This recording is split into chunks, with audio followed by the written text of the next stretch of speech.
Oke, kita langsung aja ya bahas topik ini. Kita semua kan pengen maju secara finansial, tapi sering banget kita mulainya dari urutan yang salah.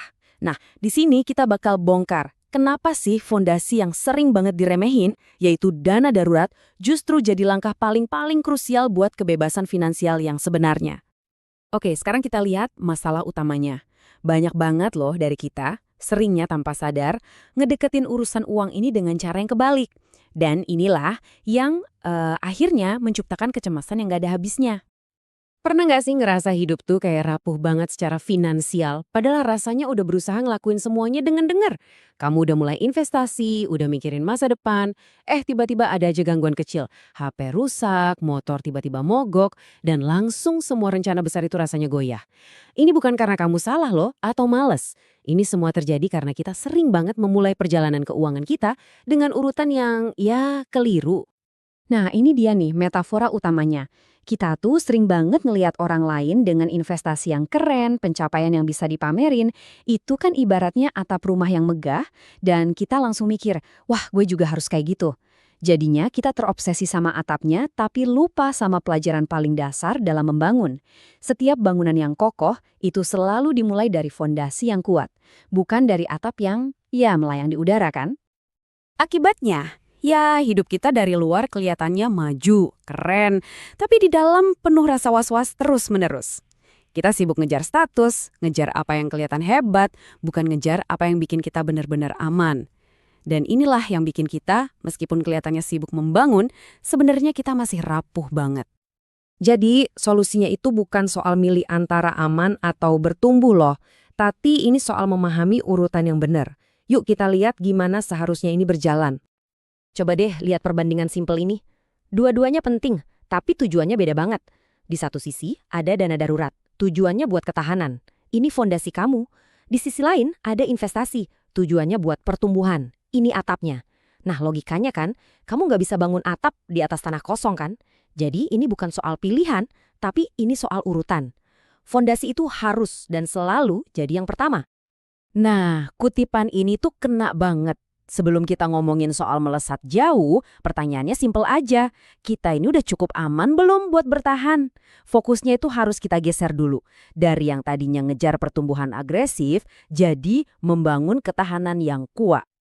Oke, sekarang kita masuk ke bagian intinya nih. 7 alasan konkret kenapa membangun fondasi ini jadi prioritas yang, ya nggak bisa ditawar-tawar lagi. Ini dia nih, 7 pilar ketahanan kamu. Kita bakal bedah satu persatu dan kamu bakal lihat gimana dana darurat itu bukan cuma soal angka di rekening, tapi soal gimana dia benar-benar bekerja di dunia nyata buat ngelindungin hidup kamu. Oke, alasan pertama. Waktu keadaan darurat datang, yang kamu butuhin itu uang tunai sekarang juga, bukan potensi keuntungan di masa depan. Maksa investasi jadi dana darurat itu resep bencana. Kenapa? Kamu pasti bakal jual di waktu yang paling salah. Dana darurat emang nggak bikin kamu kaya, tapi dia ngebeliin sesuatu yang jauh lebih berharga. Waktu. Waktu buat mikir jernih tanpa harus panik. Alasan kedua, ini simpel tapi penting banget. Kamu bisa tidur lebih nyenyak. Serius, ini bukan cuma soal uang, tapi kualitas hidup. Tanpa dana darurat, setiap ada pengeluaran gak terduga itu rasanya kayak ancaman. Hidup tuh jadi kayak mode siaga terus-terusan. Nah, dana darurat itu ibarat tombol off buat kecemasan itu. Dia kayak ngasih bisikan di kepala kita. Tenang aja, kita punya ruang buat nafas. Ketenangan batin kayak gini gak bisa dibeli sama imbal hasil setinggi apapun. Alasan ketiga, ini penting banget buat dipahami. Gini loh, cara satu masalah kecil jadi masalah besar. Ada keadaan darurat, uang gak siap, terus yaudah, utang jadi satu-satunya jalan keluar. Tiba-tiba, satu masalah kecil tadi berubah jadi beban jangka panjang, lengkap dengan cicilan dan bunganya. Nah, dana darurat itu tugasnya motong rantai ini, bahkan sebelum dimulai. Dia mastiin satu kejadian buruk nggak akan ngegrogotin masa depan kamu. Nah, ini dia nih poin yang krusial banget. Banyak yang mikir dana darurat itu ngehambat investasi. Salah besar. Justru sebaliknya, dana darurat itu pelindung investasi kamu. Tanpa dia, investasi kamu itu jadi korban pertama pas ada masalah. Kamu bakal kepaksa jual aset jangka panjang buat nutupin kebutuhan jangka pendek. Dana darurat ini berdiri di depan sebagai perisai buat mastiin investasi kamu bisa terus bekerja dengan tenang tanpa gangguan. Alasan kelima, kadang-kadang hidup maksa kita buat berhenti sejenak kan? Mungkin kehilangan pekerjaan, atau mau pindah karir. Tanpa bantalan finansial, kita jadi nggak punya pilihan. Kita kepaksa ngambil kerjaan apa aja yang ada di depan mata, cuma karena takut nggak bisa bayar tagihan. Nah, dana darurat ini ngembaliin kendali itu ke tangan kita. Dia ngasih kita kemewahan buat berhenti sejenak, mikir, dan milih langkah yang benar-benar kita mau, bukan langkah yang terpaksa. Lanjut ke alasan keenam. Kalau keamanan hidup kamu sehari-hari bergantung sama naik turunnya pasar saham, hidup kamu bakal kayak naik roller coaster emosi non-stop. Pasar naik dikit kamu seneng banget, pasar turun dikit kamu langsung panik setengah mati. Nah, dana darurat ini fungsinya menciptakan jarak yang sehat. Dia misahin kebutuhan hidup kamu dari volatilitas pasar, jadi kamu bisa berinvestasi dengan jauh lebih tenang, lebih rasional, dan yang paling penting, lebih sabar. Dan ini alasan terakhir yang mungkin paling universal. Hampir semua orang belajar pentingnya dana darurat itu lewat cara yang paling susah. Setelah kejadian, bukan sebelum.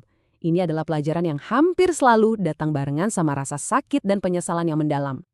Jadi pertanyaannya sekarang buat kamu.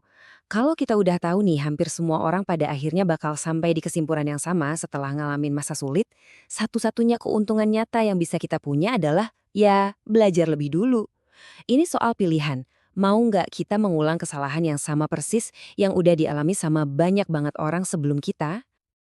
Oke, jadi mari kita simpulkan semuanya dengan sebuah pergeseran pola pikir.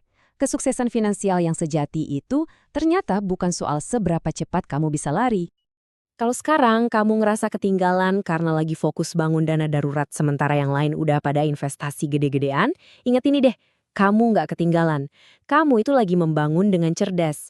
Melambat sejenak buat memperkuat fondasi itu tanda kekuatan, bukan kelemahan. Kesiapan itu selalu lebih berharga daripada kecepatan. Dan kutipan ini benar-benar merangkum esensi dari semuanya. Pada akhirnya, di dunia yang penuh ketidakpastian ini, permainan finansial yang sebenarnya itu bukan soal seberapa tinggi kamu bisa naik, tapi seberapa lama kamu bisa bertahan pas badai datang. Itulah kekuatan sejati dari sebuah fondasi yang kokoh, itulah yang namanya kesiapan.